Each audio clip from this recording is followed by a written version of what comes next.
Ya, vamos a esperar aquí un instante.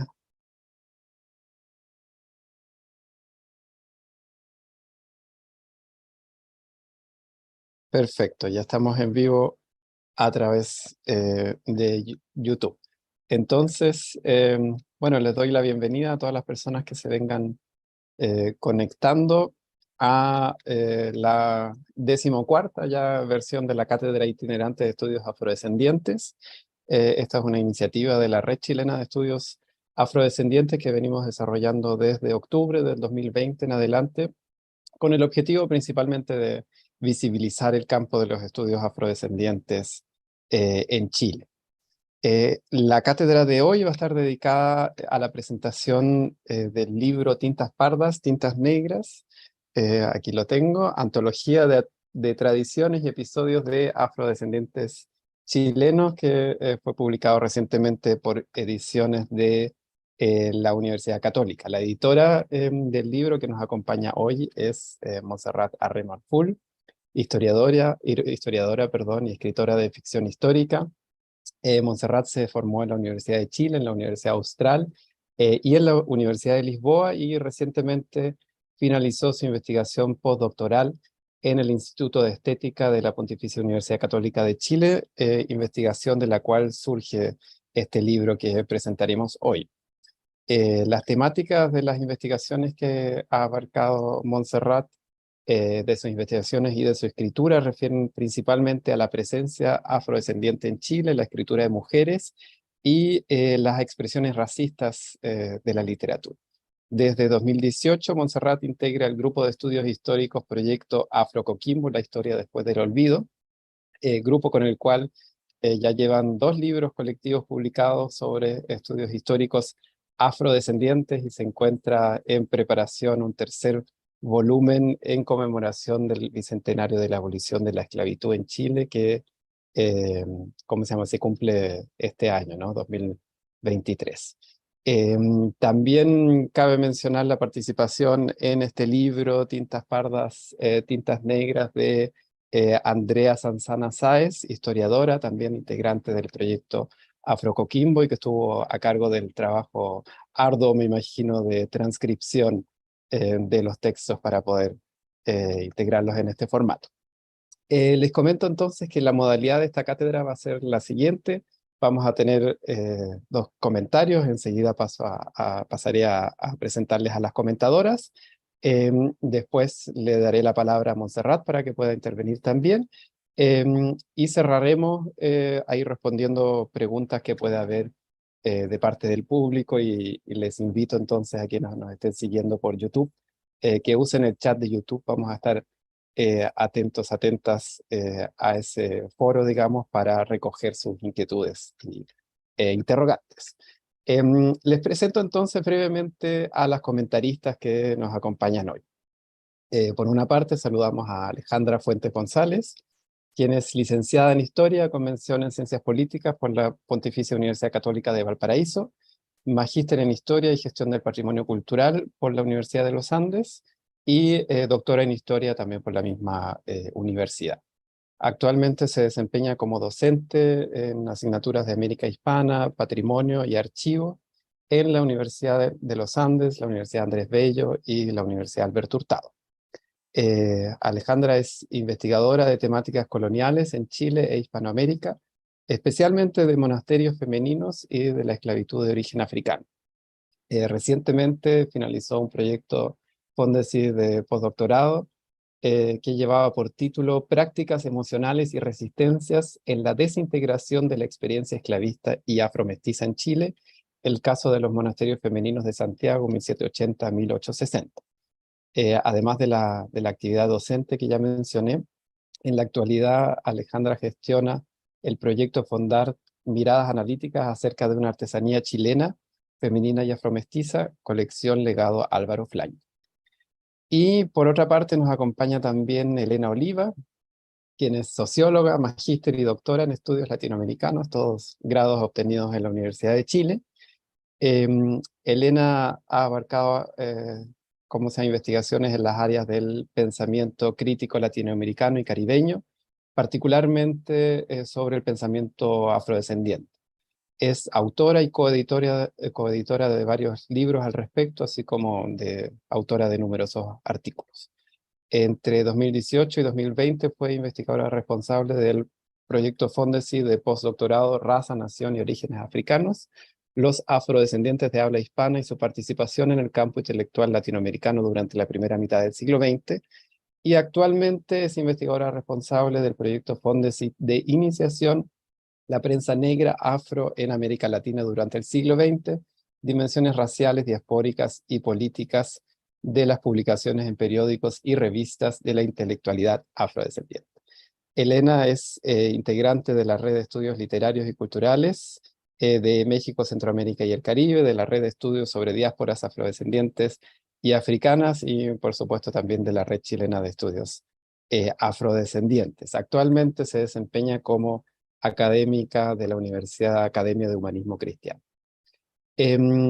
Entonces, reitero la invitación a quienes nos escuchan de aprovechar el chat de YouTube para poner sus preguntas y comentarios, mientras escuchamos los comentarios primero de Alejandra y luego de Elena. Alejandra, te doy la palabra entonces. Muy buenas tardes. Me gustaría, comenzar mi presentación felicitando a las autoras, a Montserrat y también a Andrea, quienes se dedicaron a seleccionar, transcribir, editar y analizar la antología de tradiciones y episodios de afrodescendientes chilenos incluidos en este libro. Aprovecho también de felicitar a la editorial, a Ediciones UC, por acoger una temática también de este tipo tan necesaria en los tiempos que vivimos, como lo voy a comentar hoy día. También agradezco al proyecto Afrocoquimbo, a Ricardo también, por coordinar hoy día, por haberme invitado a participar el día de hoy, petición que la verdad es que emprendo con mucho agrado, con mucho gusto, esperando también estar a la altura no solo del libro, sino también de quienes nos escuchan a través del canal de YouTube. Tintas pardas, tintas negras es un libro que reúne 12 relatos que evocan la presencia de hombres y mujeres de origen africano en la historia de Chile. Se trata de tradiciones y episodios, los que en palabras de las autoras tienen la intención de llevarnos a conocer el pasado de quienes habitaron en este territorio entre mediados del siglo XVII y mediados del siglo XIX. El género de las tradiciones y el género de los episodios fueron cultivados ampliamente por escritores y escritoras de habla hispana en los siglos XIX y XX. Fue una alternativa diferente a la novela histórica y de la historia nacional, pero unían en sí varios de los objetivos de ambas líneas de creación e investigación histórica. La diferencia entre ambas, como nos advierten ya las autoras, viene dada en términos generales por la temporalidad referida y el marco político aludido, donde la tradición se relaciona más bien al pasado colonial y el episodio a una temporalidad republicana. Al respecto, es importante señalar que estamos ante una literatura de carácter histórico-ficcional, ya que todos los autores que esta antología considera, Vicente Pérez Rosales, José Victorino Lastarria, Manuel Concha, Enrique del Solar, Lucía Bunles Pinto y Joaquín Díaz Garcés, buscaron en el hecho real, conseguido en un archivo o rescatado de las memorias familiares, de sus viajes o del barrio, las bases para sus relatos. Como manifestación de una especie de vocación historicista, quisieron dar cuenta de algunas cosas que en efecto acontecieron con los personajes que ciertamente estuvieron o pudieron estar ahí, y desearon narrarlos tal como parecía que eran o fueron vistos por sus contemporáneos. Aunque lógicamente al tratarse de géneros literarios, contienen elementos subjetivos tanto de los autores como de los contextos en los cuales estos vivieron y escribieron. Los 12 relatos aquí reunidos sí nos cuentan verdades, pues nos presentan hechos posibles o efectivos vividos por nuestras y nuestros antepasados. Un primer elemento que me gustaría destacar del libro es su orden y estructura, pues los relatos no se presentan según el momento en que fueron escritos por sus autores y autoras, sino según se sitúan en la historia, es decir, en el tiempo de narración.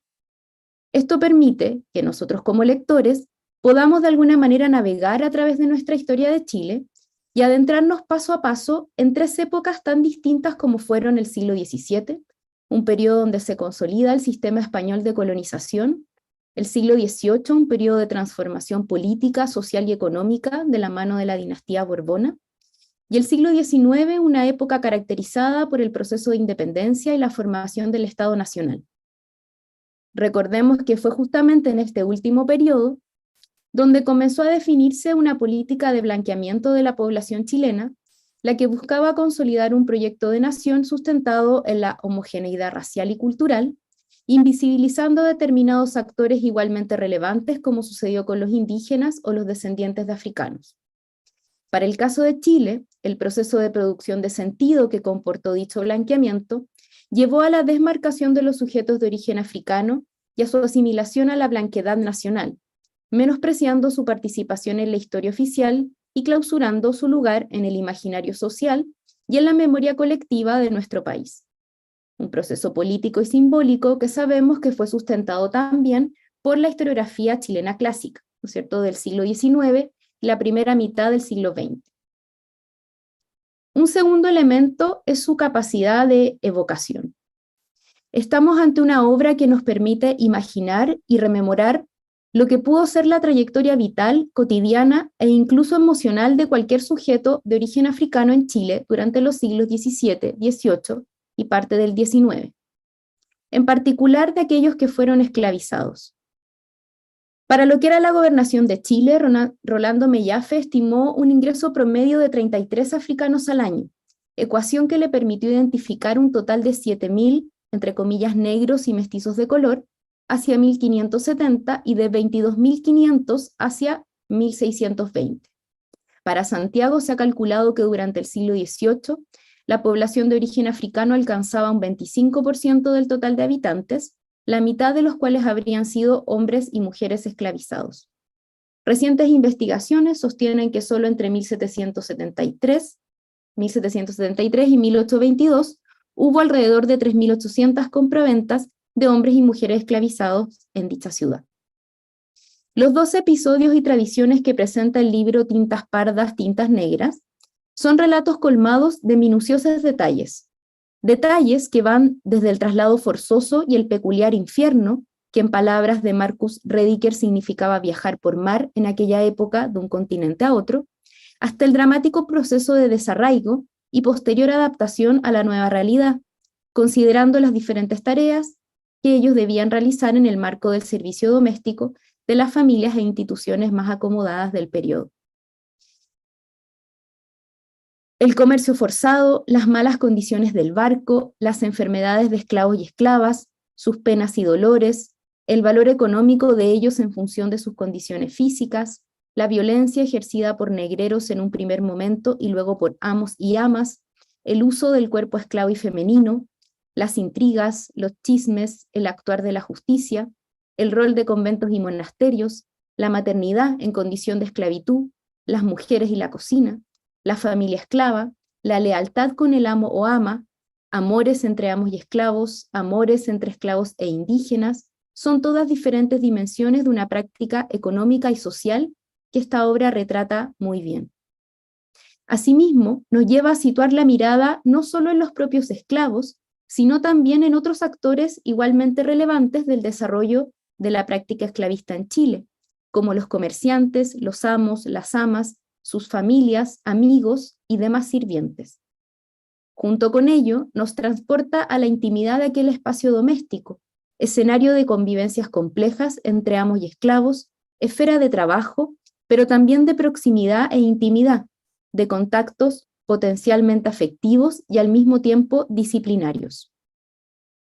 Un tercer elemento que podemos destacar, entre, por supuesto, muchos otros, es su diversidad geográfica, pues no solo considera relatos situados en la ciudad de Santiago, como sucede con Las lenguas de los santiaguinos, Un tenorio inquisitorial, El diablo en La Serena, Historia de una momia, o Acontecimientos pasados de Manuel Concha, y también con el relato de Vicente Pérez Rosales titulado El marido es responsable de los pecados que comete su mujer.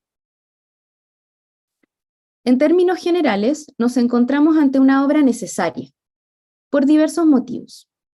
Varios de ellos ya están señalados por Montserrat y Andrea en la presentación, que antecede la antología propiamente tal. Primero, la obra que aquí nos convoca permite rescatar nuestra literatura nacional, con la intención de demostrar la riqueza de nuestras letras y la enorme variedad que es posible encontrar en ellas, tanto desde la perspectiva de los lugares de donde han sido originarios muchos escritores y escritoras, no solo en términos geográficos, sino también sociales, como la comprobación de que la participación femenina ha sido mucho mayor que las escasas 2 o 3 autoras incluidas en el canon literario chileno durante buena parte del siglo XX. Segundo, es una obra que más que demostrar la presencia de sujetos de origen africano en la historia de Chile, busca constatar que sí hubo hombres y mujeres conscientes de ello, a contracorriente del proceso de blancamiento e invisibilización antes mencionado. Como hemos podido observar a través de su lectura, a través de sus páginas, se trata de un corpus literario variado en términos de autores, lugares descritos, personajes, aconteceres y contextos, no así en cuanto a datación, ya que los 12 relatos de esta antología fueron escritos entre mediados del siglo XIX y comienzos del siglo XX. Ello significa que fue en aquella temprana época cuando la literatura y también las artes comenzaron a cuestionar tímidamente la invisibilización de los sujetos africanos y afrodescendientes de nuestra memoria nacional. Previo incluso a las investigaciones historiográficas que, recién desde mediados del siglo XX, empezaron a rebatir la tesis que afirmaba la rápida extinción de los africanos y que negaba su importancia demográfica, económica y sociocultural en la conformación histórica de la sociedad chilena. En definitiva, y como señalan las propias editoras, sacar a la luz estos relatos es demostrar que nuestra literatura no estuvo tan ciega, sorda ni muda. Tercero, es una obra necesaria en el contexto chileno actual, donde la migración afro-latinoamericana ha generado un impacto diverso en la población, desde la solidaridad hasta expresiones y acciones que son derechamente racistas. Ello sumado al reconocimiento del pueblo tribal afrodescendiente chileno en 2019 y el momento constituyente que se ha vivido en Chile desde el 2020. A esto quiero sumar a modo personal algunos posibles caminos analíticos que en un libro de este tipo podría suscitar a mediano plazo.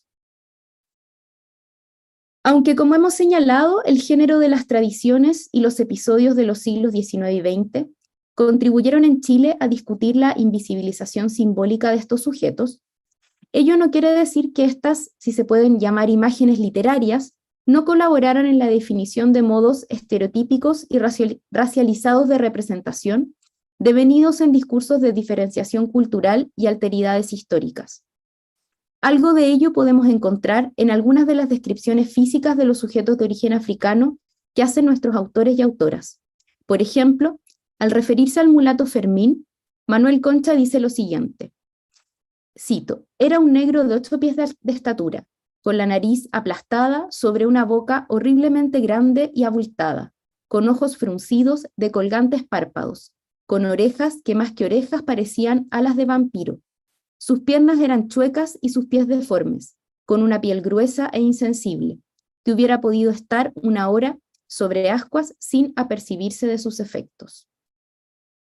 Algo similar podríamos señalar de la representación de las mujeres de origen africano, en su mayoría muy hermosas, apasionadas e hipersexualizadas, emocionalmente desbordantes y vengativas. Estas son algunas de las descripciones que entrega Lucía Bulnes acerca de la mulata Manuela. Dice, era muy hermosa y desenvuelta, de tez pálida y bronceada, ojos negros, cabellos ensortijados y dientes de marfil. Y luego dice, contaban sus compañeras que la oían sollozar la noche entera, que a menudo se levantaba, con suma preocupación para no ser vista, y a medianoche se dirigía atravesando patios y jardines hacia las habitaciones del amo, a cuya puerta se arrojaba, llamándolo y llorando desconsolada.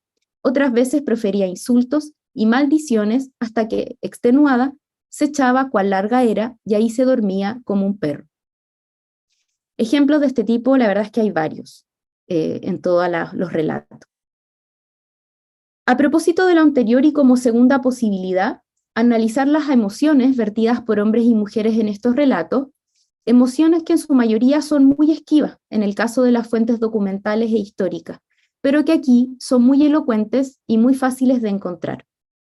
y no solo las emociones de los sujetos de origen africano, sino también de todos los otros actores que los rodeaban, como los amos, las amas, los demás sirvientes.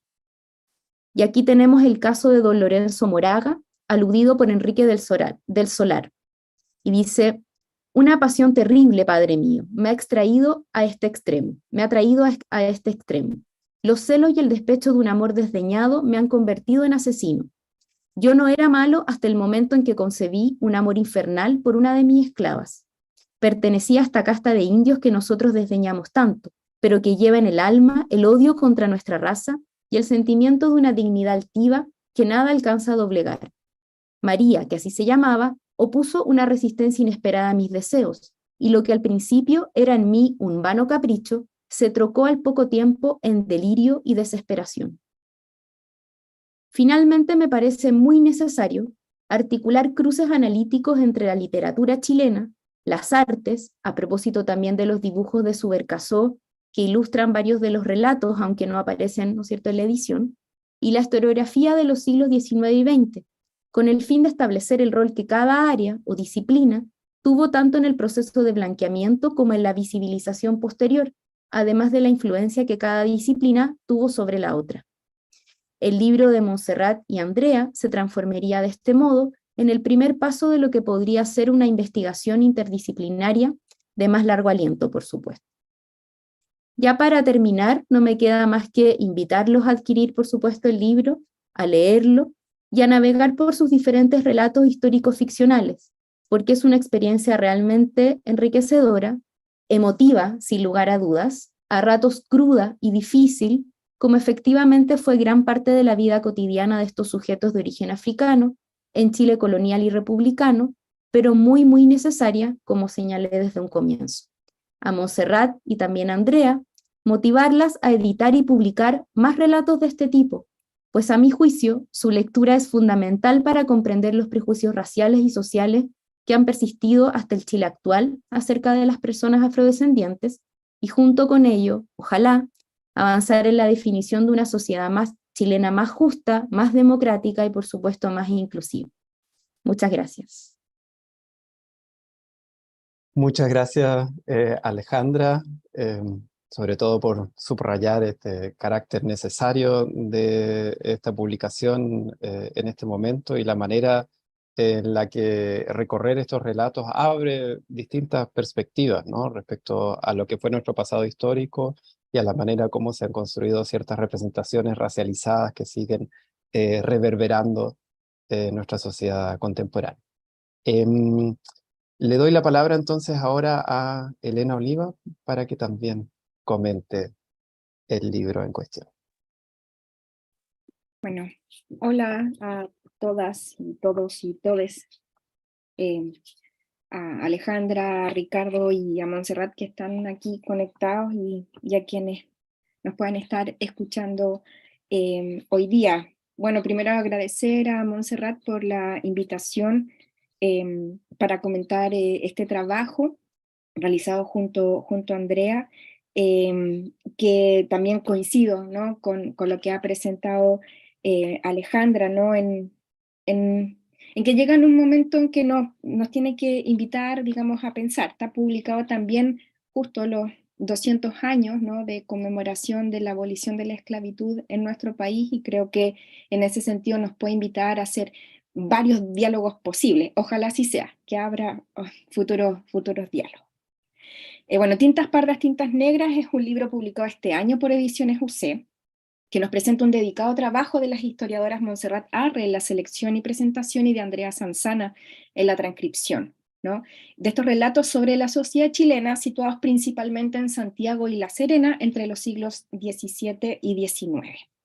Particularmente los relatos seleccionados corresponden a tradiciones y episodios, un estilo narrativo que sigue los patrones de una novela histórica corta, ¿no?, pero que remiten a temporalidades diferentes, como también lo destacaba Alejandra, ¿no?, mientras la tradición se sitúa en el pasado colonial, ¿no?, los episodios relatan tiempos republicanos, ¿no? Interesante esa distinción. Las tradiciones y episodios son un tipo de construcción narrativa que pone en diálogo o tensión, según cómo se mire, a la literatura y a la historia, al ejercicio literario y al ejercicio historiográfico como tal. Son relatos que aunan oralidad y trabajo de archivo para dar cuenta de hechos que se presentan como verídicos, pero que no necesariamente siguen los resguardos metodológicos para asegurarlo, o al menos no lo que esperaríamos hoy día. Más allá de la vieja discusión disciplinaria o de la precisa categorización de estas narrativas, es el criterio de verosimilitud el que a mí me resulta de interés acá, ¿no? Los 12 relatos seleccionados por Montserrat nos aproximan a la vida cotidiana de las y los chilenos, ¿no?, del periodo señalado, a lo que ocurría al interior de las casas, ¿no?, o lo que ocurría en las principales calles de estas ciudades importantes de Chile, a los salones y fiestas de la élite, a las relaciones entre la élite y sus sirvientes, a los estrechos vínculos con curas y monjas, que desbordan, digamos, los conventos, ¿no? Nos muestran roles sociales diversos, comerciantes, funcionarios de gobierno, marinos, nodrizas. Nos muestran los vínculos con Lima, ¿no?, a través del mar y de los barcos, pero también a través del viaje por tierra, ¿no? Nos muestra hitos como el terremoto de mayo de 1647 en Santiago, la epidemia de viruela, las guerras de la independencia, el avance de las ciudades a través de construcción de iglesias, campanarios y relojes. Pero también nos aproxima al frío de Santiago, a la inmensidad de los Andes, a la vida errante y la pobreza de los sectores populares, a la violencia hacia las mujeres de cualquier casta y clase, cristalizada en azotes y aislamiento, al carácter chismoso e hipócrita de la élite. En fin, a modos de pensar y de actuar que desde una lectura del siglo XXI se nos hacen tan reconocibles como parte de nuestra idiosincrasia. Mientras leía, no podía dejar de pensar en Francisco Bilbao y las particularidades de la sociabilidad chilena, ¿no?, que él develó tan precisamente a mediados del siglo XIX, ¿no? Al igual que Bilbao, las autorías de estas narraciones corresponden a hombres y mujeres del siglo XIX, aunque, como también señalaba Alejandra, ¿no?, algunos alcanzaron a publicar a comienzos del siglo XX, ¿no?, cruzan de alguna manera el cambio de siglo. Se trata de figuras reconocidas de nuestras letras nacionales, de cuyas palabras y trabajo difícilmente podríamos dudar, ¿no? Vicente Pérez Rosales, José Victorino Lastarria, Manuel Concha, Enrique del Solar, Lucía Bulnes Pinto, que es la única mujer que aparece, que está incluida acá, y Joaquín Díaz Garcés. Aunque no sabemos la recepción que tuvieron estas tradiciones y episodios al momento de su publicación, las fechas, lugares, acontecimientos y la voz autorizadas de quienes escriben se articulan como criterios de verosimilitud. Eso me devuelve un aspecto de estas narraciones, ¿no?, la diversidad cultural que visibilizan para nuestro país y sobre todo las estrechas relaciones entre criollos, indígenas y afrodescendientes. Y es que justamente la selección de estos relatos tiene la intención de mostrar una de estas presencias, la de africanas, africanos y afrodescendientes en el Chile colonial de los siglos XVII y XVIII y en el Chile republicano temprano, ¿no?, del siglo XIX. Una presencia que es entendida como parte de la escena nacional, como habitual de estas tierras, que es probablemente lo que más me llama la atención, ¿no? Para la época de su escritura y publicación, la presencia afro en el Chile central no parece resultar extraña o ajena, y eso contrasta bastante con la visión más contemporánea de la historia que aprendemos de nuestro país. Una historia que se asombra de esta presencia al punto de desconocerla por completo. Un desconocimiento que no parece inquietarse ante señales en la música folclórica o en los relatos orales que perviven en el imaginario del pueblo chileno, y que por el contrario, un desconocimiento que parece enquistarse en espacios eruditos y formales como las escuelas de historia de nuestras universidades o las instituciones que evalúan proyectos de investigación en estas materias, que siempre aparecen muy sorprendidos, ¿no?, con esto. La presencia de los afrodescendientes en estos relatos resulta verosímil para sus autores, quienes vivieron durante el siglo XIX, abriendo para mí más preguntas que respuestas. Si la historiografía chilena ha podido demostrar la presencia de africanos y sus descendientes en la época colonial, siguiéndoles la pista hasta las primeras décadas republicanas, al menos hasta tiempo después de la ley de abolición de la esclavitud en 1823, que como dije este año no cumple 200 años. Y la antropología, por ejemplo, por su parte, ha colaborado en la visibilización de un pueblo afrochileno vivo y actual, asentado principalmente en Arica, el Valle de Azapa, que extiende su memoria histórica hasta la Guerra del Pacífico y la anexión de estos territorios a fines del siglo XIX. Entonces, ¿qué pasó con la población afro del Chile central en buena parte del XIX? ¿Qué pasó con esos hombres y mujeres afro cuya presencia parece tan obvia para estos escritores del siglo XIX? Es difícil responder a ese vacío de nuestra historia nacional, pero por lo pronto esta antología nos permite aproximarnos a esa presencia. de las muchas cosas que podríamos mencionar de estas tradiciones y episodios, quisiera enfocarme en dos aspectos, y en eso creo que voy a coincidir con Alejandra, ¿no? Las maneras de describir a los sujetos afro y las maneras de representar la afrodescendencia, ¿no? Respecto a las descripciones, ¿no?, que se movilizan, ¿no?, de los sujetos afro, me centro en dos relatos. Por un lado, Manuel Concha, en Relatos de una momia, publicado en 1883, presenta a Fermín, ¿no?, que Alejandra citó, ¿no?, un esclavizado que es ya de sus años, que ayuda a su ama a huir de la casa y de un compromiso nupcial que ella rechaza. Fermín es descrito por el autor como un tipo con un cuerpo fuera de lo normal, muy corpulento, grande, alto, grueso, con una corporalidad que a veces es una masa negra y que a veces es una bestia. Es una descripción física que lo despoja de toda condición humana y que además se acompaña de una ambigüedad moral al relatar que su gesto, ¿no?, de ayudar a la ama, aunque puede deberse al cariño que le tiene, ¿no?, porque vio nacer a la ama, ¿no?, lo más probable es que sea para aprovecharse de ella y sus circunstancias, ¿no? Ese es un relato.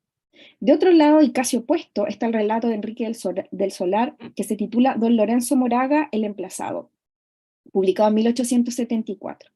Esta narración muestra a un atormentado Moraga que castiga hasta la muerte a un africano de su propiedad, de quien se había enamorado María, una esclavizada a la que Moraga perseguía. La congoja de Moraga no pasa porque porque comprende al esclavizado como un sujeto con alma, como un igual en el mundo cristiano, es decir, como un ser humano más, un semejante, solo que no es libre, ¿no? La descripción de estos sujetos esclavizados, ambos, ¿no?, en ambos relatos, es bastante pendular, ¿no? A mí me llamó la atención y presenta diferencias importantes en textos que tienen solo 10 años de distancia. Si bien hacia 1874, ¿no?, que sería el relato del Solar, que es el primero publicado, la esclavitud en Chile ya cumplía 50 años, digamos, la abolición, legalizada, lo cierto es que a fines del siglo XIX el racismo científico estaba en auge, ¿no? Interpretando las diferencias culturales como biológicas y legitimando a indios, negros y colonizados en general como sujetos de barbarie. Entonces, sospecho, ¿no?, que más allá del contexto y de las ideologías dominantes en cada época, estas divergencias responden a los dilemas éticos que históricamente han existido ante la esclavitud y su legitimidad. Y Chile no parece quedar ajeno a esas disyuntivas, ¿no? Es como lo que logro percibir desde ahí, ¿no? La segunda cuestión que quisiera enfatizar es el rol de los afrodescendientes en estos textos, ¿no? No me refiero con esto al papel protagónico o secundario que pueden asumir los sujetos afro en estos relatos, sino a lo que representa su presencia, ¿no? La condición servil, la resistencia física y extrema virilidad de los hombres, la belleza cautivante de las mujeres, la sabiduría misteriosa de las ancianas, ¿no?, entre otros, aparecen como elementos característicos comúnmente asociados a la afrodescendencia y que cruzan todos estos relatos. De hecho, aparecen tan naturalizados que su presencia no requiere mayor explicación por parte de los autores, ¿no? En ese sentido, el texto de Díaz Garcés, titulado El camino de los esclavos y publicado en 1916, es destacable, porque busca comprender esta presencia desde un horizonte histórico que la explique. En él, en este relato, El camino de los esclavos, se relata la ruta de un barco esclavista que zarpa desde algún lugar de las costas atlánticas africanas, cruza el Atlántico describiendo el Middle Passage, para arribar al Río de la Plata y luego seguir el camino a pie por el interior argentino, para cruzar la cordillera de los Andes hasta Chile. Esta ruta, que bien estudió el historiador Rolando Mellafe, ¿no?, que Alejandra también mencionaba, es descrita poniendo al centro a Mure, uno de los secuestrados, y a su mujer, ¿no?, cuyos cuerpos quedan finalmente en las nieves eternas de la cordillera. Este relato, aunque está lejos de ser una aproximación desde adentro, ¿no?, porque la autoría no es afro, expone las vicisitudes de esta ruta desde los afectos y la corporalidad de quienes padecen la esclavitud, aproximándonos a los dolores, al sopor, la incertidumbre, la rabia, el frío, el cansancio, las ganas de sobrevivir y las ganas de morir, ¿no?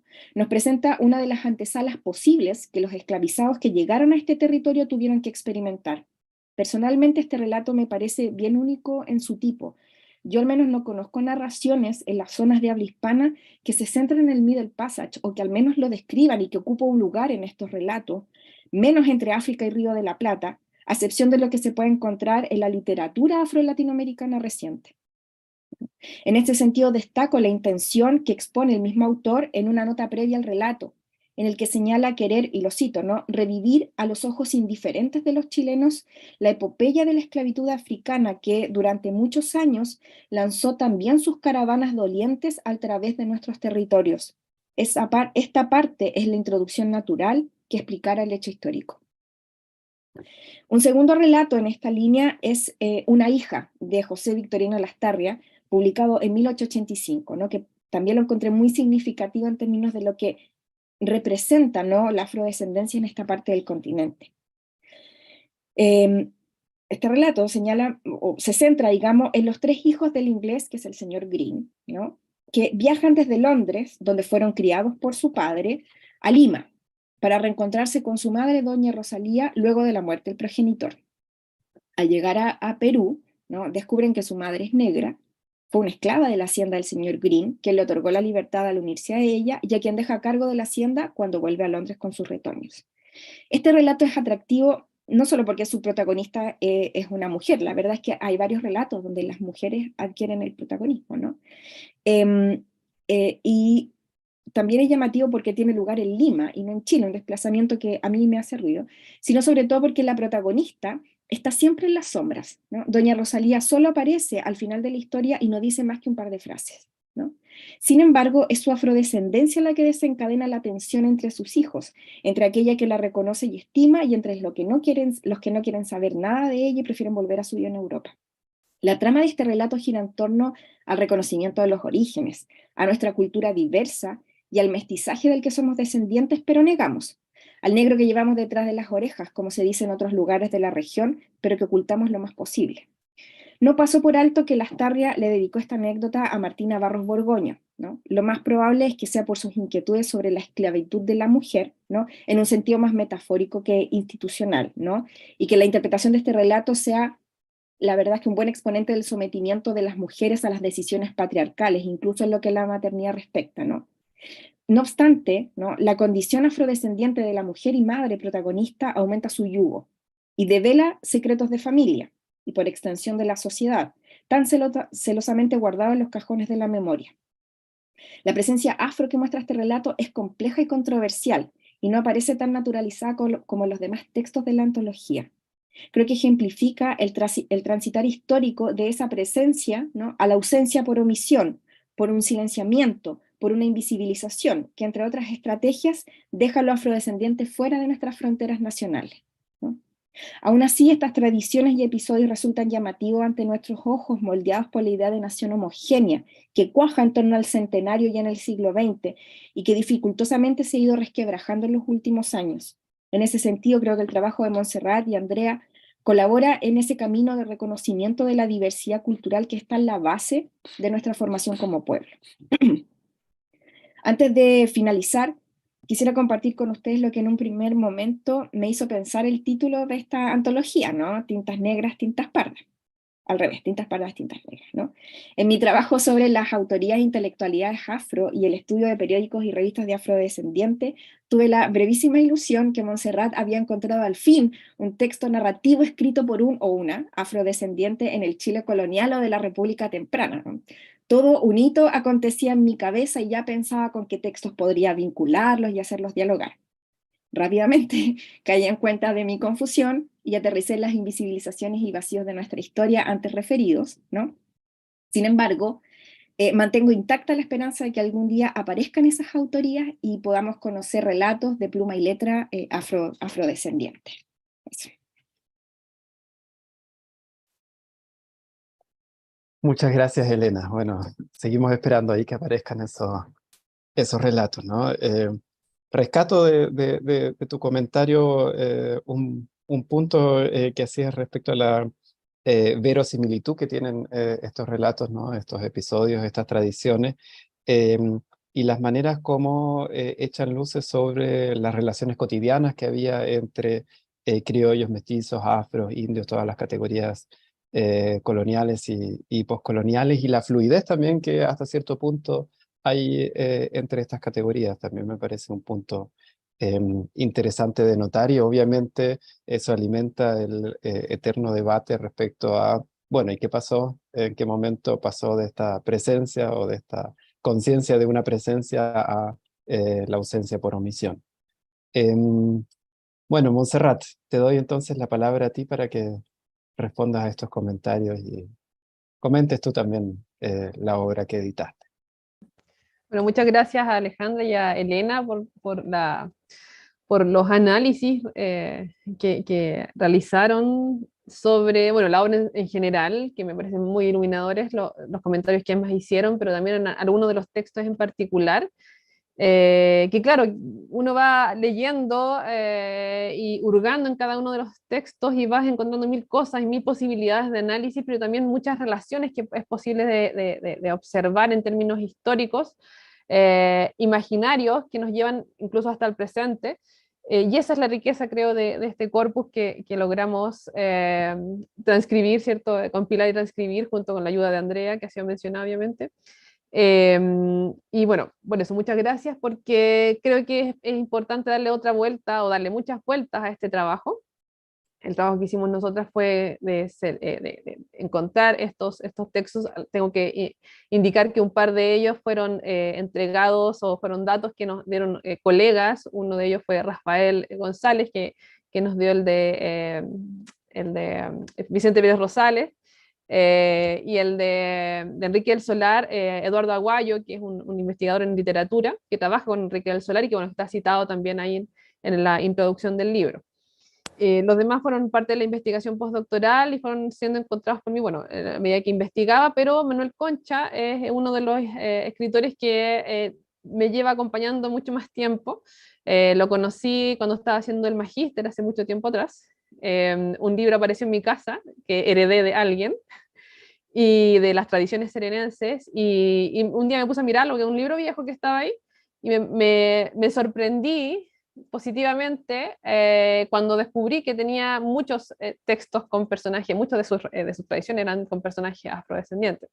Por lo tanto, de alguna manera apareció en mi vida, y este es el resultado de haber seguido pensando en qué podía hacer con Manuel Concha, sus tradiciones, y luego, bueno, resultó todo este trabajo que he llegado a hacer con literatura y emergió en este texto. Bueno, hay varias cosas interesantes que me parecería importante mencionar sobre el texto, sobre la antología, respecto de algunas menciones que hicieron las presentadoras. Uno, bueno, el tema de las autorías. Ahí lo ligo a un tema del género, ¿cierto? De los autores y autoras, ¿cierto? Y el otro también el tema de la autoría afro, que Elena creía que iba a encontrar, y claro, creo que sí, que en un momento también me he dado cuenta que el título puede inducir a este deseo, ¿cierto? De encontrar personas que se autoadscriban o que se identifiquen con la afrodescendencia y sean a su vez intelectuales o autores. Bueno, primero que nada el tema de las autoras, que aparece representada en una sola autora, ¿cierto? Lucía Bulnes Pinto o Lucía Bulnes de Vergara o Gaberra, que es su seudónimo. Si bien es una mujer de la alta sociedad, ¿cierto? Me parece muy interesante la sensibilidad que tiene para publicar este texto, ¿cierto? O sea, y que le haya llamado la atención publicar efectivamente este texto en donde ella señala que es un caso, ¿cierto? No es un cuento, por lo tanto está basado en hechos reales. Lucía Bulnes de Vergara, en ese momento, Lucía Bulnes Pinto, era una mujer bastante mayor.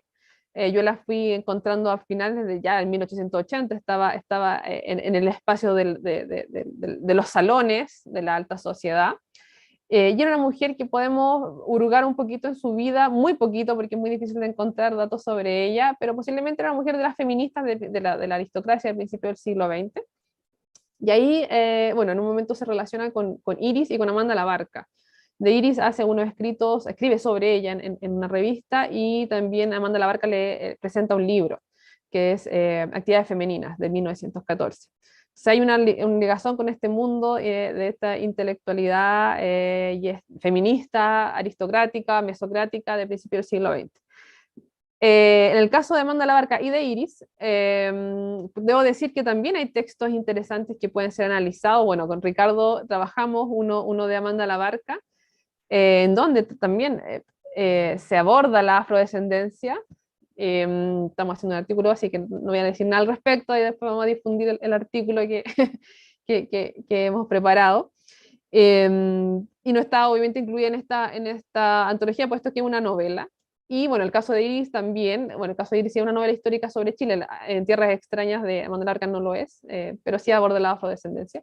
Pero el caso de Iris también escribió sobre la afrodescendencia a principios del siglo XX, del siglo XIX, perdón, en el espacio de finales de la colonia, pero también es una novela, entonces por eso no aparece obviamente en esta antología, pero ahí mi investigación doctoral partió con esta autora y es sobre esta autora en realidad. Y de ahí parte también buena parte de la posibilidad de investigar estas o trabajar con estos formatos históricos ficcionales, ¿cierto? Que pueden ser tanto novelas históricas como estos formatos más breves, que son los episodios o las tradiciones que son muy populares durante el siglo XIX y principio o primera mitad del siglo XX.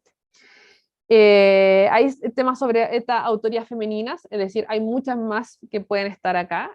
Rosario Rego es otra que también tiene un personaje femenino que aparece poquito en una novela que lamentablemente ya no terminó, que se llama Los Buscavida, y es un personaje de una mujer negra que sirve el mate en un episodio, en un momento de esta novela.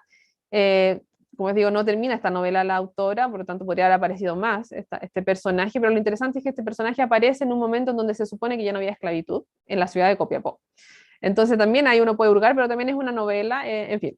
Entonces no están incluidas más mujeres en esta antología, me imagino que hay otras más y obviamente hay que seguir hurgando y o sea, trabajando para antologar otros relatos y poder enriquecer más nuestro canon nacional, que era también una de las intenciones de este libro. Y también otra de las intenciones, obviamente, es servir como material pedagógico, tanto para trabajo universitario en historia o en literatura, como material pedagógico para los establecimientos de educación media, ¿no? Que sería muy interesante poder abordar estas escrituras en estos espacios ya de la enseñanza de niños y adolescentes, ¿no? Obviamente que son lecturas a veces un poco fuertes, hay mucha violencia expresada en estos textos, en muchos de estos textos, y no tan solo por los golpes y todo esto que aparece, ¿cierto? Las torturas propiamente que aparecen en esto, los abusos sexuales, sino también por esta sociedad violenta que se representa, ¿no? Por eso, obviamente, tiene que ser una lectura que esté guiada. Pero me encantaría que pudiera ser un espacio de trabajo en este espacio pedagógico, ¿no? Un texto de trabajo. Y sobre el tema también de las autorías, quería mencionar que justamente, o curiosamente, no sé, ahí también habría que analizar este tema. Dos de los autores que mencionaste, Elena, bueno, que las dos mencionaron, ¿cierto? Los dos textos que llaman la atención, Joaquín Díaz Garcés, El Camino de los Esclavos, y Enrique el Solar con el Don Lorenzo Moraga, El Emplazado. En ambos textos hay una empatía con el africano, con el negro, ¿cierto? Con el esclavizado. Y en ambos textos ocurre que son dos autores católicos. No así caso Manuel Concha, que es un autor liberal y anticlerical, absolutamente. O sea, si también lo vemos, por ejemplo, en el ex familiar de la Inquisición, ¿cómo se llama el texto? Bueno, ese, no tengo que revisarlo. Que en donde sí, está... Abre nomás tu micrófono. Está pensando en un tenor inquisitorial. Eso, un tenor inquisitorial. Sí, él, claro, que era una historia sobre un ex familiar de la Inquisición que aparentaba ser un santo, ¿cierto? Pero era horrible, ¿cierto? Era un demonio, abusador, en fin. Bueno, Manuel Concha es anticlerical, tiene todo ese discurso en sus textos, casi todas sus narraciones, ¿no? Pero los escritores católicos de alguna manera tienen esta empatía con el esclavizado y son diferentes los tonos de sus exposiciones, ¿no? Entonces también quizás habría ahí una posibilidad de investigación o de reflexión sobre este tema de la autoría y qué lugar ideológico ocupaban estos autores y autoras en este espacio. Bueno, en el caso de las autoras, por ejemplo, si el feminismo afectaba o no a su forma de representación de estas mujeres, por ejemplo, y en estos casos de estos hombres o escritores que son católicos, también de qué manera afecta a sus formas de representación. Y por último, me gustaría también otro tema sobre autoría, ¿cierto? Otro punto sobre la autoría, el tema de esta expectativa de autorías afro. Creo que ahí el tema de esperar autorías afro es ya un problema en sí. ¿Por qué? Porque por una parte no sabemos hasta qué punto muchos de estos y estas escritores y escritoras efectivamente pudieron tener ancestrías afro. Y seguro que más de algunos sí la tenían. Sabemos, y quienes han estado investigando siglo XIX, desde la genealogía, desde los documentos, etcétera, sabemos que hay una línea de personas afrodescendientes que se emparentan con las élites, que son de un espacio mesocrático, es decir, hay una cierta clase media de principios del siglo XIX que es descendiente de esclavizados y esclavizadas de origen africano. Y que, claro, pasan a desaparecer, terminan desapareciendo hacia fines del siglo XIX, estas memorias se van borrando, pero pasan a formar parte de estas clases educadas que están escribiendo, que están generando una producción artística o intelectual. Por lo tanto, posiblemente hay más de alguno de ellos y de ellas que son descendientes de esclavos o esclavas del siglo XVIII.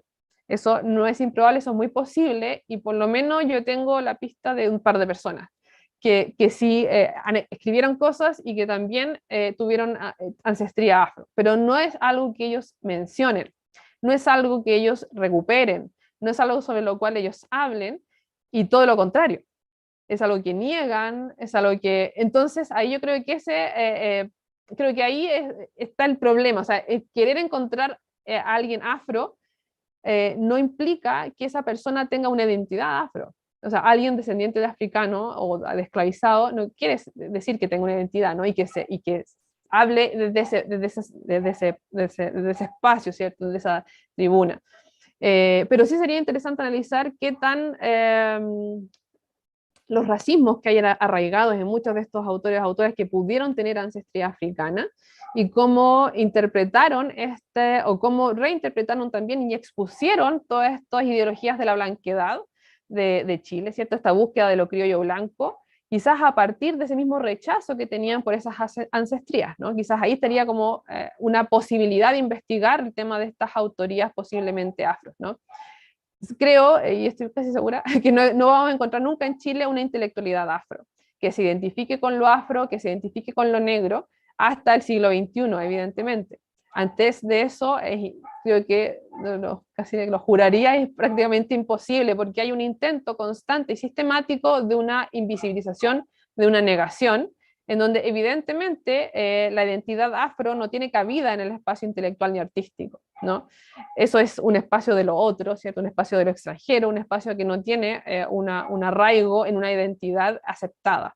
Por lo tanto, creo que la problematización podría ir por otro lado, ¿no? Y la investigación podría ir por este lado de encontrar estos racismos arraigados en estos autores y autoras, posiblemente descendientes de personas de origen africano. Investigaciones genealógicas al respecto hay, por si a alguien le interesa, hay investigaciones de algunas familias y personas que pertenecen a las élites del siglo XX, que tienen ancestrías negras. Se han hecho investigaciones al respecto, entonces no es tan imposible hurgarlas y buscarlas, ¿no? Entonces, bueno, por eso está abierta esa posibilidad de investigación y de reflexión, creo, sobre el tema de las autorías. Bien, eso como que lo quería comentar, me llamó más que nada la atención el tema de las autorías, y quizá es algo que de repente no se aborda tanto cuando nos vamos sumergiendo en los mismos textos y en los mismos relatos que tienen tanta riqueza para trabajar. Pero creo que la autoría y el contexto de producción de estos diferentes autores importa muchísimo para entender, quizás, bueno, Elena, bueno, las dos abordaron un poquito eso, ¿cierto? El tema del periodo en donde se emergen estos textos, ¿cierto? Cómo poder comprenderlo en relación a el fin del sistema esclavista, la emergencia del racismo científico, pero también hay, como mencionaba yo, esta relación con el mundo católico y con el mundo liberal también influye mucho en las ideologías que van a estar plasmadas y en cómo se representan a los personajes de origen africano, en este caso. Y bien, me gustaría que si tienen alguna otra pregunta, yo feliz de responderla. Y bueno, antes de terminar esta intervención, quiero decir que para mí fue tremendamente estimulante poder hacer esta antología. Reúne y junta todas las pasiones que me mueven, una que es la historia, la investigación histórica, el trabajo con archivos, que claro, en este caso son archivos publicados, ¿cierto? Archivos impresos, pero de todas maneras son archivos, y la literatura, ¿no? La literatura, en este caso, literatura histórico-ficcional, y creo que generar este trabajo de rescate histórico y literario a la vez fue tremendamente enriquecedor y creo que, y espero que sea un aporte para las y los lectores del día de hoy. Muchas gracias, Montserrat. Bueno, aprovecho este momento para reiterar la invitación a quienes nos están escuchando y viendo a través del canal de YouTube de la Red Chilena de Estudios Afro, a que formulen sus preguntas, sus comentarios. Ahí tenemos algunos minutos todavía para poder recogerlos. Y quería destacar respecto a lo que tú mencionabas, Montse, el eventual uso de este material en contexto de educación escolar o incluso universitaria, ¿no? Considerando especialmente que, bueno, Alejandra hacía referencia también al proceso de reconocimiento del pueblo tribal afrodescendiente a través de la ley 21.151 del 2019, y que establece entre, ¿cómo se llama su articulado?, la obligación para el Estado y el sistema educativo chileno de incluir la historia afro dentro de los currículos escolares, ¿no? Entonces yo creo que este tipo de material es el que se estaba necesitando de cierta manera para poder iniciar esas discusiones también en el aula. Así que me parece muy destacable también la publicación desde ese punto de vista. Elena, Alejandra, no sé si quieren comentar algo más o responder a la respuesta de Montse a sus comentarios.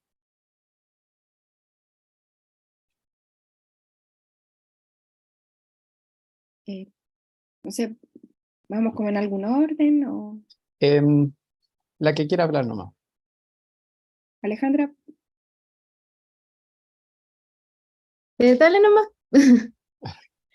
no, Yo- simplemente como, más que como responder a un comentario, es como seguir un poco la reflexión de Montserrat sobre las autorías, ¿no? Que me parece como estimulante, ¿no? Las pistas que entregas, ¿no? Respecto de eso. O sea, cuando hablamos de autoría, sobre todo cuando hablamos de autorías, por ejemplo, indígenas o afrodescendientes, son temas que yo particularmente trabajo desde las intelectualidades. La adscripción es fundamental. ¿Sí? Aquí no es desde fuera que se impone como este autor es afro o este no, sino que el punto de partida del reconocimiento es fundamental, sobre todo para el trabajo de representaciones, ¿no? La autoría de un texto siempre da cuenta de representación. Entonces, el lugar de enunciación es fundamental para comprender esa representación, ¿no? Y eso en realidad vale para todas las autorías, ¿no? Eh, eh, y me parece muy clave lo que tú señalas porque tú crees, ¿no? Que esto es algo como, es tu opinión, pero me hace mucho sentido, ¿no? Porque nunca lo vamos a encontrar en Chile, ¿no? Yo trabajo, ¿no? En los periódicos, por ejemplo, y las revistas afro, las tempranas, ¿no? Están en lugares como Brasil, Argentina, Uruguay, podríamos poner, en donde hay comunidades afrodescendientes articuladas, ¿no? No es raro tampoco lo que estoy diciendo, pensemos en la ubicación geográfica que tienen, ¿no?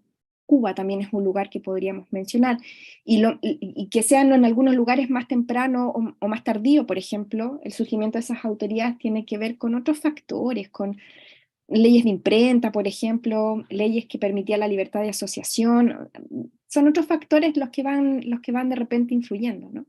Y en el caso chileno, claro, ahí hay que hacer tal vez una lectura que es más a contracorriente, ¿no? Aquí hay que interpelar desde otro lugar. De todos modos, acá, claro, yo también me preguntaba por las autorías y por cómo habrá sido la recepción de estos episodios y tradiciones al momento de su publicación, porque me aparecen como tan naturalizadas desde la escritura, que me encantaría saber cómo fueron recibidas por los públicos lectores en la época, ¿no? en un periodo que para mí hay más vacíos, que hay más preguntas que respuestas, como lo decía, ¿no? Entendiendo yo como, casi como una lectora, yo no investigo Chile, ¿no? Particularmente, trabajo más otros lugares de América Latina y el Caribe, ¿no? Pero siempre he tenido esa pregunta, entonces siento que da claves, ¿no? Da algunas claves de... Siempre he pensado en esto, ¿no? En que la presencia afrodescendiente en ese periodo es como una madeja muy enredada. Y creo que este libro agarra un hilito y lo empieza como a tirar, ¿no? Siempre he pensado que el ejercicio de los historiadores para esta temática en este periodo es más o menos así. Así me lo represento, ¿no? Como tirando una hebra, ¿no? Para desenredar la madeja, ¿no? De estas invisibilizaciones. Eso. Gracias, Elena. Alejandra, ¿tú quieres comentar algo más antes de volver a darle la palabra a Montserrat? Sí, quiero, bueno, volver a señalar el tema de la educación. Sí, yo cuando también comencé a leer el texto, sí, la verdad es que me dieron ganas de dárselos a varios de mis alumnos, porque es esta ausencia por omisión es, se ve, es muy habitual. Y claro, yo lo he oído en diferentes personas que justamente como decía Elena, se asombran, siguen asombrando por esa presencia que está tan finalmente ya comprobada, no solo por la historiografía, sino también por la antropología, por la literatura en este caso. Entonces sigue habiendo asombro, y a mí me parece que ese asombro tiene mucho que ver con otros factores también, como el tema del racismo, como el tema de la discriminación, como temas actuales también, obviamente, migratorios. Entonces, claro, me parece que también creo que tenemos que trabajar en eso, no solo en analizar este libro desde distintas aristas, desde distintas disciplinas también, sino trabajar en esa difusión y cómo llegar a esos públicos más amplios para que se conozca y se lea. En relación a las autorías, yo también, bueno, ahora estoy trabajando con piezas de cerámica, que es, bueno, otra área de investigación, pero que también son piezas que son creadas en esta misma época y cuyas autorías también no están tan claras. Y yo también he llegado a pensar, porque claro, son cerámicas que representan a mujeres de origen africano, que tiene que ver con una tradición monacal de cerámica, pero que fueron justo hechas en un periodo donde esa tradición sale de los monasterios y se instalan varias artesanas en distintos lugares de Santiago, especialmente en la Alameda. Y eran piezas vendidas en las ferias de la Alameda. Entonces, bueno, yo no lo he llegado a comprobar, por supuesto, de manera documental, pero muchas veces yo he pensado que esas artesanas también perfectamente podían tener ascendencias afro, porque justamente estas artesanas eran mujeres que trabajaban en los espacios domésticos de los conventos y que en algún momento las hacen salir por un tema de reglamentos eclesiásticos. Entonces también esas piezas que yo estoy trabajando también se pueden conectar y ahí uno va conectando. Finalmente, por eso yo también señalé y también creo que para poder responder justamente cuándo ocurre y cómo cambia esto habitual que también señalaba María Elena, que parece tan naturalizado en la lectura de los episodios y las tradiciones, cómo después tenemos una omisión y una negación tan potente.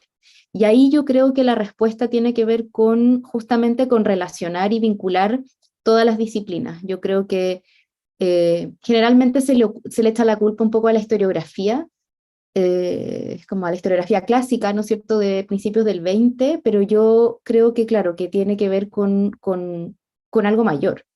Y que ahí uno puede unir, ¿no es cierto?, tanto la literatura como el mundo de las artes populares y también obviamente los textos historiográficos. Entonces creo que es de esa manera. Son obviamente, por supuesto que ideas que implican más trabajo por parte de nosotros, pero que creo que también podemos ir avanzando en esos temas a partir de hacer vínculos también interdisciplinarios al respecto.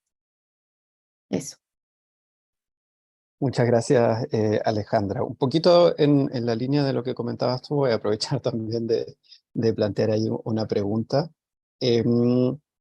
Porque claro, tenemos esta ausencia por omisión, como decía Elena, al mismo tiempo una extranjerización muchas veces de la presencia afro, y en aquellos casos donde se reconoce, generalmente hay una suerte como de guetización a un cierto momento histórico, ¿no? El momento histórico de la colonia, quizás de los primeros años de la República, y muchos de estas tradiciones respecto a la colonia y episodios sobre los republicanos hablan de ese momento, algunos también más bien de mediados del siglo XIX, ¿no? Pero uno podría leerlos también desde esa perspectiva, ¿no? De que están hablando de un cierto momento histórico. Entonces, ¿de qué manera tomar de esto un impulso para ir rastreando también la presencia, por decirlo de alguna manera, ya en el siglo XX hasta la actualidad? Si no es muy ambicioso. Montserrat, te doy la palabra. Ya, gracias Ricardo, gracias Alejandra, Elena. Bueno, voy a partir por lo último.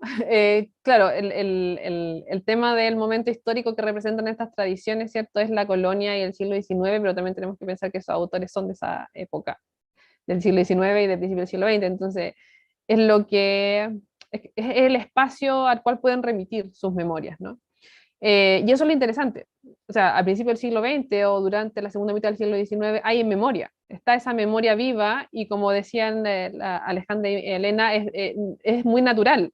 No hay que describir mayormente esta presencia ni explicar una y otra vez por qué estaban haciendo aquí estos esclavizados, estas mujeres y hombres negros y mulatos. No hay que explicarlo una y otra vez, sino que es obvio que estaban ahí, es fácil insertarlo en estos relatos porque es parte de la sociedad.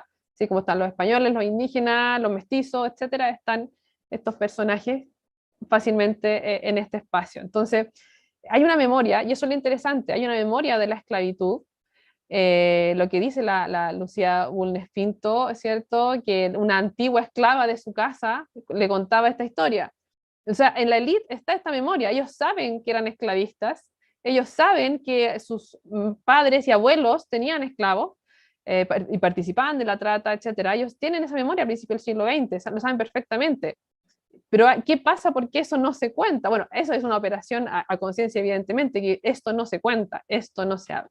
Y por otro lado, también hay un espacio de mesocrático, como les decía, que se forma desde ciertas clases que ganan ciertas preeminencias, ¿cierto? En términos sociales, y que vienen muchos de ellos de origen africano. Y que, bueno, esto también es una hipótesis que tendríamos que comprobar, porque falta investigación al respecto, pero hay muchas pistas que nos han ido llevando. Bueno, siempre conversamos esto con mi colega Luis Madrid, ¿cierto? Que él trabaja a principios del siglo XIX y trabaja con personas que participan del mundo artístico, del mundo ligado a la música clásica, la música docta, y que son afrodescendientes, que son descendientes de esclavos. Y él está también viendo, dándose cuenta de que está este espacio de estas clases medias, que muchas de ellos vienen de personas de origen africano. Y obviamente hay una continuación hacia el siglo XIX de eso, de esas familias, y también tienen esa memoria. Estas clases medias tienen esa memoria, y la hipótesis es que más que la élite, es sobre todo la clase media que está accediendo al espacio universitario a fines del siglo XIX y principios del siglo XX, que están educándose y que están teniendo la voz en el espacio intelectual, sobre todo del mundo de la educación, los profesores de historia, los profesores de lenguaje, la gente que está en los ministerios de educación. Son ellos que saben que tienen un abuelo, una abuela, un bisabuelo o bisabuela que fue esclavo, esclava, o negra o negro. Son ellos los que quieren desentenderse de esa ancestría y quieren blanquearse. Y no es simplemente blanquear a la sociedad chilena, sino que es blanquearse ellos mismos. Es obviamente en un camino hacia los procesos civilizatorios que esperan que una sociedad sea blanca. para acceder a este espacio de civilización que tienen que ver con esta mirada hacia lo europeo. Entonces hay una cuestión muy de identidad de ciertas clases sociales, y en este caso ciertas clases medias, que posiblemente fuera la que más luchó por blanquearse. Bueno, eso digo, es un modo de hipótesis, ¿cierto? Una posibilidad de investigación que se abre y que nos abre. Investigar el siglo XIX, ¿cierto? ¿Qué pasa en el siglo XIX? ¿Cómo se van conformando estas clases sociales, tanto las aristocráticas que tienen este recuerdo de la esclavitud muy, muy vivo, como las clases medias que muchas veces también accedieron a la esclavitud, pero otras veces no, ¿cierto? Tuvieron esclavos o esclavas, otras veces no, pero sí tienen en sí mismos, ¿cierto? Este recuerdo de ser de origen africano y que luchan posiblemente por no serlo, por olvidar y oscurecer, ¿cierto? Todo eso, tapar toda esa ancestría. Entonces creo que ahí hay un tema muy potente que tiene que ver con lo que decía Alejandro, este cruce de disciplinas para poder dilucidar, ¿cierto? Y poder mirar cómo es que se producen estos procesos homogeneizantes y blanqueadores en nuestra sociedad, y que no es un discurso solamente historiográfico de Barros Arana o de Guayamaquena o de Encina, sino que hay toda una sociedad y las diferentes clases sociales que tienen acceso a la escritura y a la lectura, ¿cierto? Y al espacio público, están trabajando por ello, trabajando por este blanqueamiento. Eso por una parte. Por otra parte, bueno, el tema de la naturalización, como les decía, sí, hay una memoria muy cercana, está todo esto pasando hace muy poco tiempo, hace 50, 100 años, es como, bueno, es como, no sé, es como lo que hoy en día estamos hace un rato conversando de los 50 años del golpe militar, 50 años ya, y para nosotros es una historia absolutamente viva. Hay gente, obviamente, que vivió todo ese proceso y está viva, ¿cierto? Y le quedan muchos años más de vida, entonces es una historia absolutamente viva, ya han pasado 50 años. Imagínense quienes vivían en 1850, 1890, también la esclavitud era historia viva, estaba ahí, ¿no? La abolición estaba a la vuelta de la esquina. En fin, entonces tienen esa memoria muy viva, ¿no? Y en cuanto al tema de la recepción, hay algunos antecedentes de algunas posibilidades, o sea, bueno, hay antecedentes sí de cómo fueron recibidas muchas veces estas tradiciones, qué lectores tenían, etcétera. Hay unos que fueron bastante populares, otros que fueron populares en su momento y trascendieron el siglo XX, otros que fueron populares en su momento solamente. El caso de Manuel Concha o Joaquín Díaz Garcés tienen reediciones de sus tradiciones, de sus compilaciones de tradiciones, y se reeditan hasta mediados del siglo XX, incluso el Manuel Concha hasta después, posterior, ¿no? Los años 80 creo que hay otra más, o 70.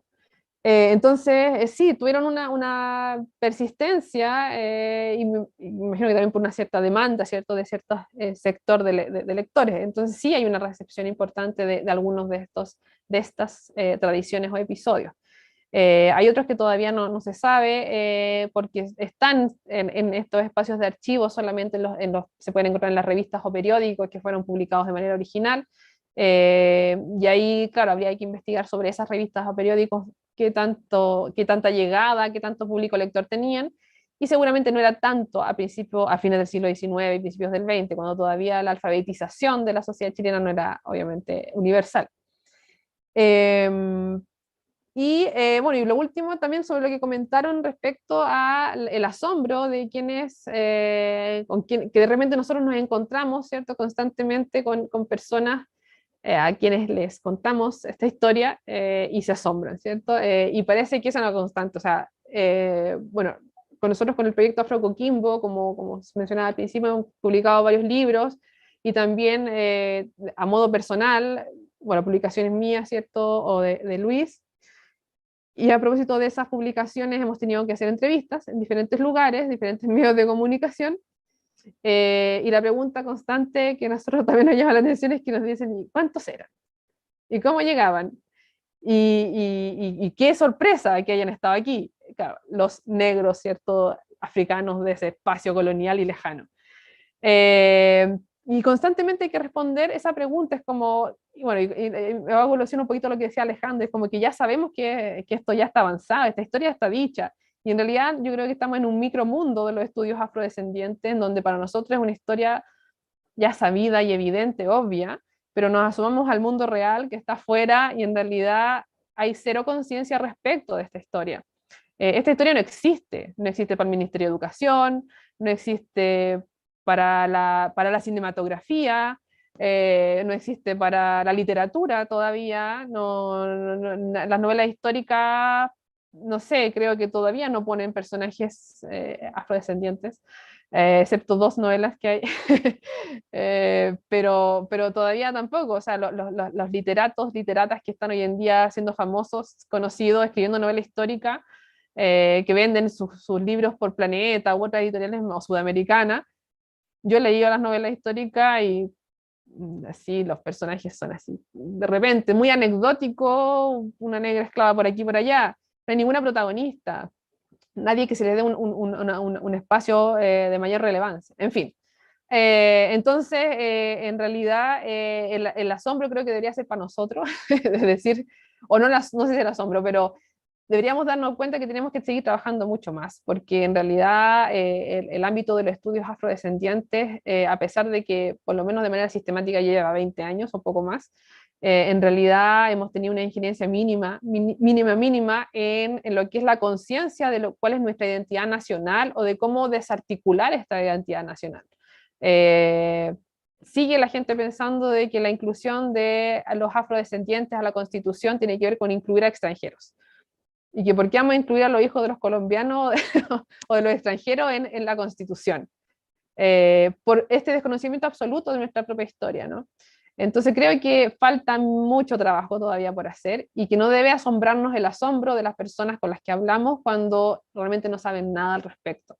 Sino hay que también buscar las maneras de difundir esta historia, de tratar de tener alguna injerencia en el espacio académico y también educativo, que no académico universitario, sino, como decía, educativo en las escuelas, porque ahí es donde se están formando los ciudadanos, bueno, del hoy y del futuro. Eso. Muchas gracias, Montserrat. Esperamos entonces que este libro ahí pueda tener una amplia lectoría y incidir quizás en círculos también un poquito más alejados de nuestra burbuja académica, donde ya damos por supuesto ciertas cuestiones que siempre vuelven a generar asombro, ¿no? Elena, tú habías pedido la palabra. Sí, si no hay otros comentarios. No, dale tú. Sí, sí, bueno, yo comparto lo que señalan aquí, ¿no? El punto, Montserrat, por lo menos al asombro que yo me refería, son justamente a los espacios eruditos, en donde se supone se debería esto saber y no se sabe, ¿no? Que en ciertos lugares de la sociedad esto digamos, no traspase, no fluya. Claro, tiene que ver con lo que hemos señalado acá, pero lo curioso es que en ciertos espacios en los que debería, tampoco se sabe, ¿no? Entonces creo que ahí hay más barreras aún, hay más como trabajo por hacer, ¿no? Desde distintas tal vez estrategias. Creo que es más complejo aún el escenario, ¿no? En ese sentido. A mí me daba vueltas una cuestión que mencioné muy brevemente acá, pero que ustedes también mencionaron, y creo que, y que con la lectura de este libro, más preguntas también me abre, es respecto al centenario. Creo que en la época del centenario, en el imaginario que se moviliza de la nación chilena en particular, creo que hay elementos que también se podrían considerar para este punto de inflexión que ustedes señalaban. O sea, ¿en qué momento pasamos de esta presencia que pareciera muy parte de nuestro pueblo, ¿no? A esta ausencia, ¿no? Por omisión, por invisibilización, que como ya sabemos también son criterios, que es racismo, ¿no? La invisibilización de la historia también está operando el racismo ahí, ¿no? Un racismo más estructural o institucionalizado. Creo que ahí en los centenarios pueden haber varias claves, por lo menos a nivel latinoamericano, en la reconfiguración, ¿no? En la vuelta, ¿no? A pensar la nación, viene el momento de la homogeneidad, ¿no? Que en el siglo XIX nunca fue tal vez tan hegemónico como en el siglo XX, ¿no? Entonces creo que a lo mejor ahí también hay elementos, ¿no? Y no quería dejar pasar algo que mencionaste, Montserrat, de bueno, lo de las clases medias que me parece como muy interesante porque seguiría patrones bien similares a lo que por lo menos yo he visto en otros países de la región, pero mencionaste lo de la élite, ¿no? Y ahí esto es algo que también he compartido en otras situaciones de clase, más personales, en donde sí, la élite sabe y tiene sus archivos, y en sus archivos personales hay muchos elementos claves de nuestra historia, ¿no? Hay archivos, lo sé porque conozco como anécdotas, ¿no? Que no puedo tampoco como comentar tan abiertamente, pero de personas que han dicho, sí, en mi casa están los archivos, em, mi familia tuvo esclavizadas, esclavizados, ¿no? Y ahí hay, ¿no? De alguna manera, parte de este patrimonio como nacional respecto, digamos, de esa historia, ¿no? Eh, y ahí hay también, pues hay preguntas como que también se abren, ¿no? Como, ¿qué pasa con esos archivos familiares, personales, em, que resguardan parte de esta historia, ¿no? Y ahí, no sé, hay también preguntas como que hacer todavía, pienso, ¿no? Comparto mucho también el sentido que dice Alejandra, ¿no? De la mirada interdisciplinaria, ¿no? A estas alturas efectivamente son esos diálogos enriquecedores los que permiten tal vez abrir más espacio y generar un conocimiento también más dialogante, más colectivo, em, tan necesario por estos tiempos también.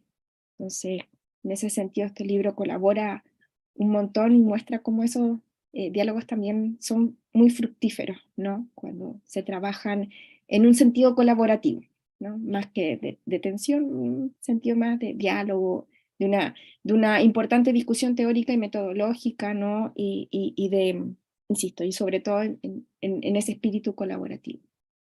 Eso quería señalar. Muchas gracias, Elena. Bueno, corresponde ahora leer el comentario de YouTube, que en este caso es del proyecto Afro Coquimbo, que desea buenas tardes, saluda y agradece el espacio de difusión para este libro que, reitero, ya que estamos hacia el final, Tintas Pardas, Tintas Negras, Antología de Tradiciones y Episodios de Afrodescendientes Chilenos, de editorial Universidad Católica. Se puede adquirir en librerías, también directamente con su autora a través del proyecto Afro Coquimbo. Me imagino que el correo afrocoquimbo@gmail.com, ahí estará disponible, así como también las redes sociales de Afro Coquimbo para hacer cualquier pedido que requiera. Entonces, bueno, sin más, a menos que alguien más quiera tomar la palabra. No, yo solamente quería, bueno, despedirme, muchas gracias por el espacio y creo que tenemos que seguir conversando sobre el tema. Hay harto que hacer y De como todas dice maneras, Elena, claro, el bicentenario de la abolición creo que va a servir también para seguir reflexionando estos temas. Bueno, es una historia seguramente que todos saben, pero de la cual nadie habla. Que muchos saben y que nadie quiere hablar, ¿no? Y creo que sí, que tenemos que seguir idea. hablando al respecto y trabajando nomás. Así que muchas gracias por el espacio y sí, por favor, quienes estén interesados o interesadas, ahí pueden comunicarse con nosotros. A propósito de los pactos de silencio, ¿no? Hay todavía bastantes silencios que romper y ahí estamos también como red de estudios afrodescendientes muy contentas de poder contar con este tipo de material que precisamente, como señalaba Elena, abre diálogo, ¿no? Abre la posibilidad de indagar y pensar de otras maneras también nuestra propia historia. Así que bueno, entonces sí, muchas gracias Montserrat, muchas gracias Alejandra, muchas gracias Elena, muchas gracias a todas y todos quienes siguieron esta transmisión y hasta la próxima cátedra que esperamos sea muy pronto.